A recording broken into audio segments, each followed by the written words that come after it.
కోర్టులు రుణ వసూళ్లకు సహాయపడే రికవరీ ఏజెంట్లలా ప్రవర్తించలేవని సుప్రీంకోర్టు స్పష్టం చేసింది. కక్షిదారులు బకాయి వసూలు వంటి సివిల్ వివాదాలను క్రిమినల్ కేసులుగా మార్చే తత్వాన్ని justice Surya Kant, justice N Koteshwar Singhal ధర్మాసనం తప్పుబట్టింది. బాకీ వసూళ్లు పూర్తిగా సివిల్ వ్యవహారం అని, వసూలు కోసం అరెస్టు బూచిపు చూపటం తగదని స్పష్టం చేసింది. ఉత్తరప్రదేశ్ లో ఒక బకాయిదారుడిపై కిడ్నాప్ నేరం మోపిన సంఘటనపై విచారణ జరుపుతూ అత్యున్నత న్యాయస్థానం ఈ వ్యాఖ్యలు చేసింది. ఇలాంటి ఫిర్యాదులు పెరిగిపోతున్నాయని అదనపు సొలిసిటర్ జనరల్ కెఎం నటరాజ్ విన్నవించారు.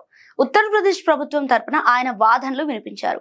పోలీసులు ఇలాంటి వ్యవహారాల్లో ఎటూ తేల్చుకోలేని పరిస్థితుల్లో చిక్కుకుంటున్నారని చెప్పారు. పరిగణించదగిన నేరం జరిగినట్టు ఫిర్యాదు అందినప్పుడు కేసు నమోదు చేయకుంటే పోలీసులను కోర్టు నిలదీస్తుంది. ఇక ఫిర్యాదు నమోదు చేస్తే పోలీసులు పక్షపాత ధోరణితో వ్యవహరించారని, న్యాయ ప్రక్రియను సక్రమంగా పాటించలేదని ఆరోపణలు ఎదుర్కోవాల్సి వస్తుందని తెలిపారు. ఇక పోలీసులు అరెస్టు చేయడానికి ముందు తమ విచక్షణను ఉపయోగించి అది సివిల్ వ్యవహారమా లేక క్రిమినల్ కేసా అన్నది పరిశీలించాలని ధర్మాసనం పేర్కొంది.